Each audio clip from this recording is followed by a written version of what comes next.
State funding.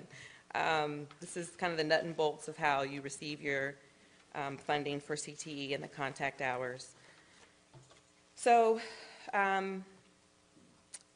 you receive a $50 allotment for each full-time equivalent staff when 2 or more advanced courses, a total of 3 or more credits, or it's a tech prep program advanced course. And this is in Texas Education Code, the tech, under Chapter 61. This was first made available in the 2009-2010 school year by House Bill 3646. So this is something that's been in place for a minute, but still relatively new.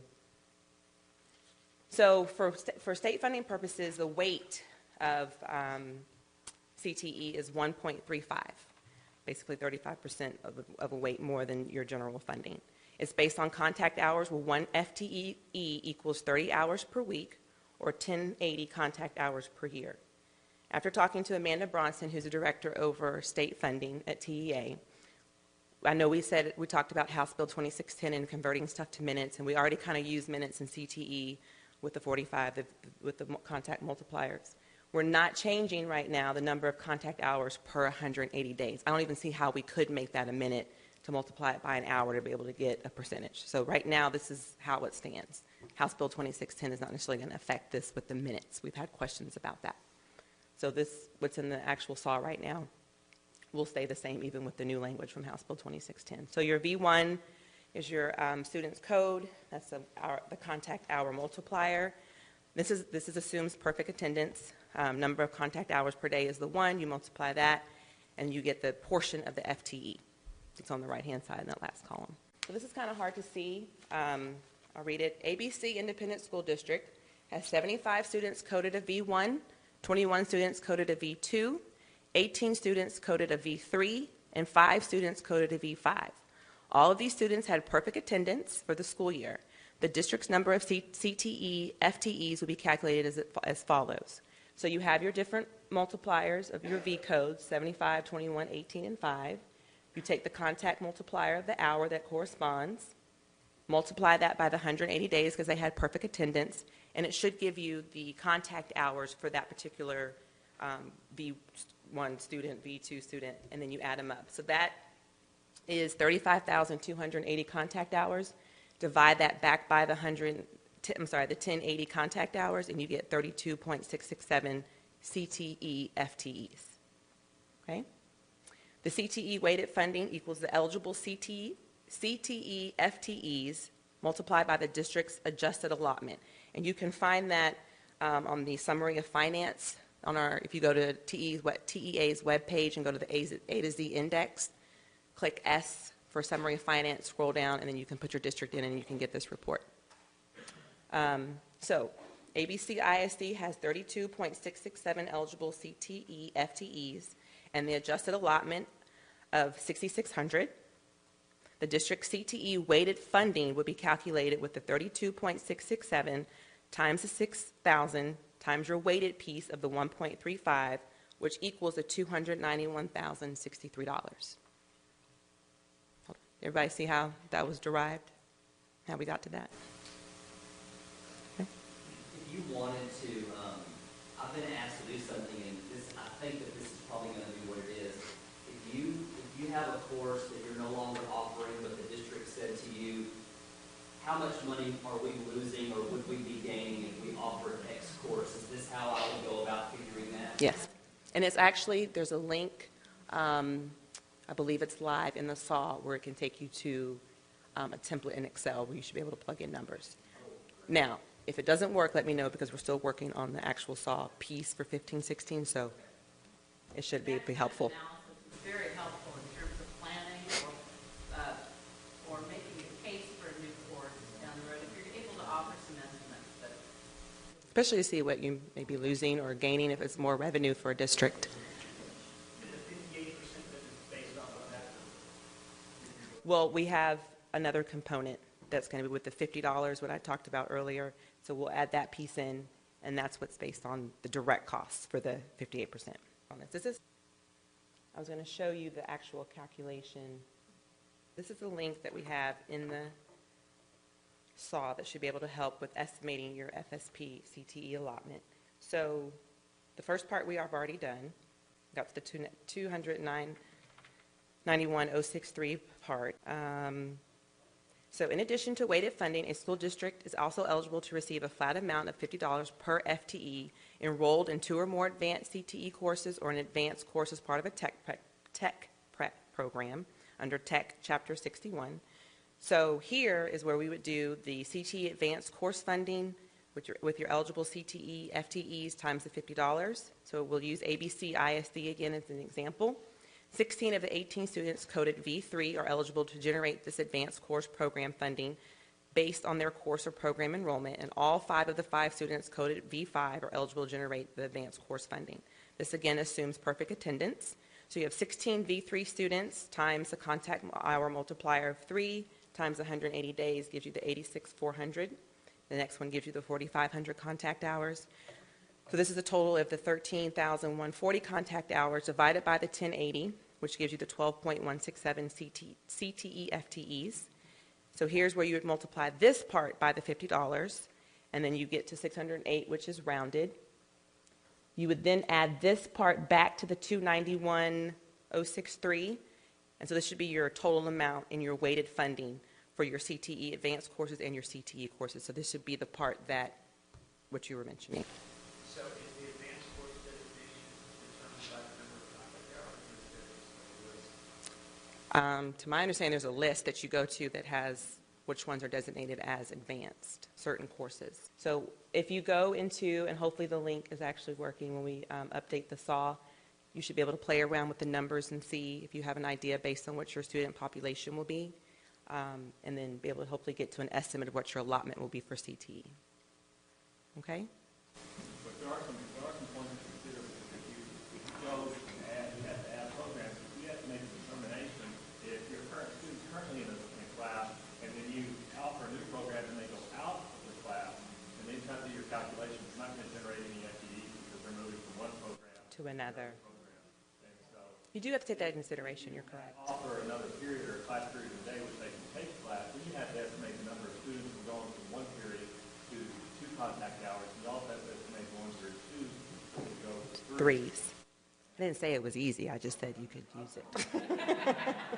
It could be like a rough basis of what you would take to maybe your board or your superintendent. Presentation to our school board in order to determine if we can afford to add programs, because the program officially would have to self-fund itself, because the school district's not going to apply local funds.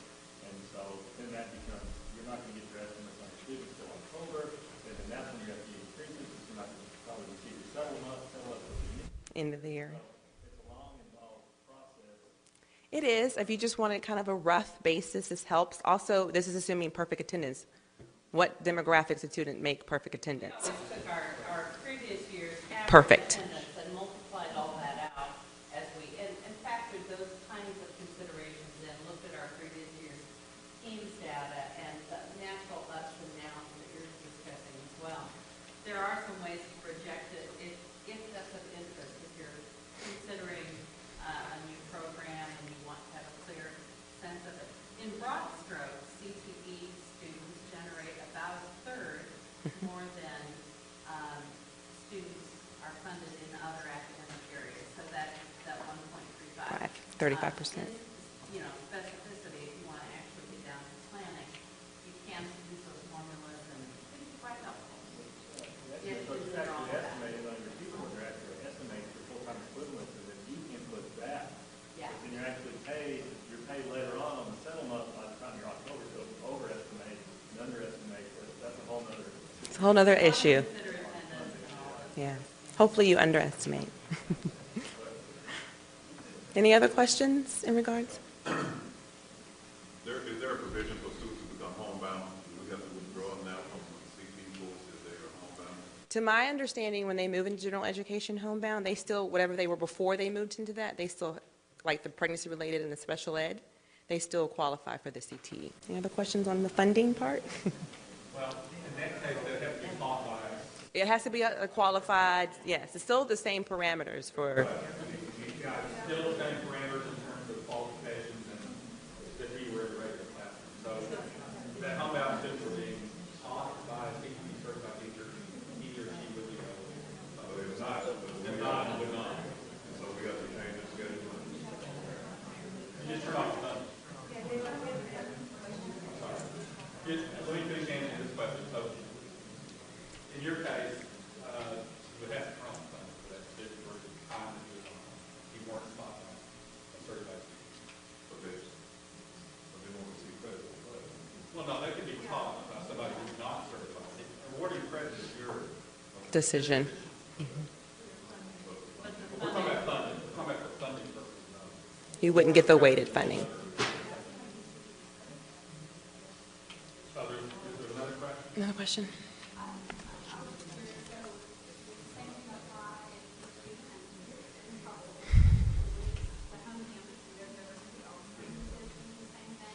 But we had, I think there was a time frame that we said. 5 consecutive days.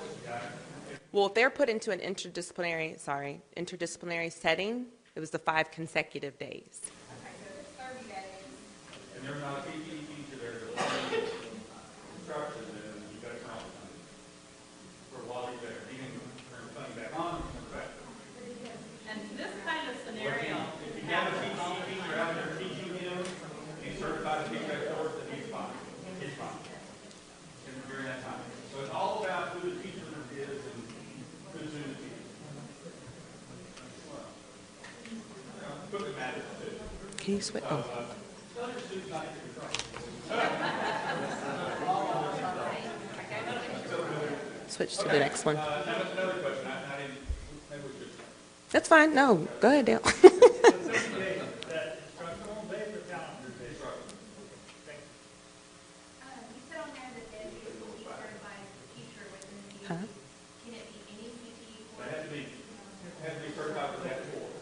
And every course has a Different certification. certification requirement. No, I understand.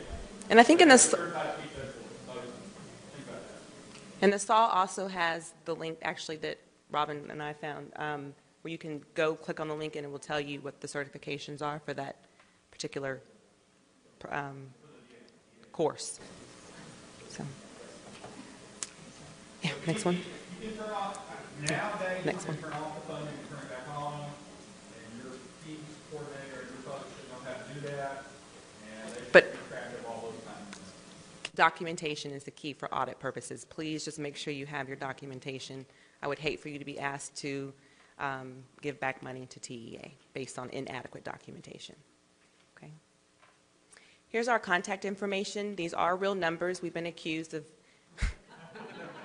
not answering the phone. We do. Mine is at the bottom. I didn't put Robin's on here because she's working on FIRST right now.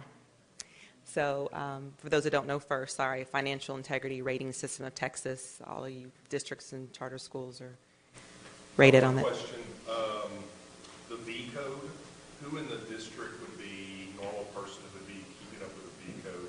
Is that a Teams person or is that accountability person? Probably based on your local decision, what's in your local decision policies. I would probably say the PEAMS person would have it. Is that what?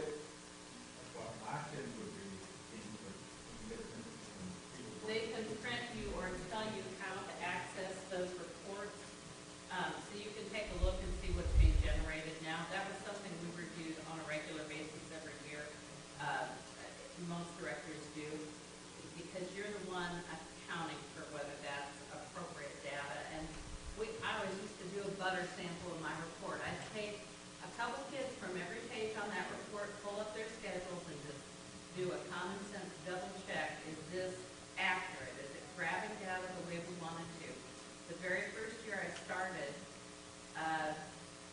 there was a glitch in the software that we were using, this was a long time ago, that no one else had discovered, and it was claiming twice the number of contact hours that it was supposed to. It was early, it was March before we were going to submit in June. We had plenty of time to communicate with our software vendor, and they fixed the glitch, and that was all good. But when I found it, I thought, gosh, I must have misunderstood my training, because this is twice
it's not going to say that would be one, that would be two. It'll only give you the report that shows how many kids within a certain class. And we got a list of kids, and by their names, it indicated whether they were B1s or 2s, and that's what I used to double check. Yeah. It's a list of kids, and it'll indicate whether they're B1, 2, 3, 4, or 5, and you can pull that up and compare it against the data. So did that answer your question about who in the district? No, but that's okay. It's what the district does B2. Because it could be, we have like someone that does accountability, and then we have a I team start with person. your teams person, that's what Yeah. we work with. I would think your lead person would know, at least who would know, Right. who it is. Right. But you may be the knowledge keeper, because you don't know how much one of the person is. So it's all about relationships and conversation. Thank you. Any other questions? Nope. Well, thank you for having us. Well, she took the information off. Hopefully, that's okay. No, you can put it down. No, hopefully you can, if you have any other further questions with the funding component of CTE, definitely call if there's anything in the SAW that you need clarification with, or tech or TAC. We definitely will help. Actually, the best method of communication is email. That way you have it written and documented in case of an audit. Chanda said this, blah, blah, blah. Well, here's my piece of paper to confirm that she said it. So, okay. Thank y'all.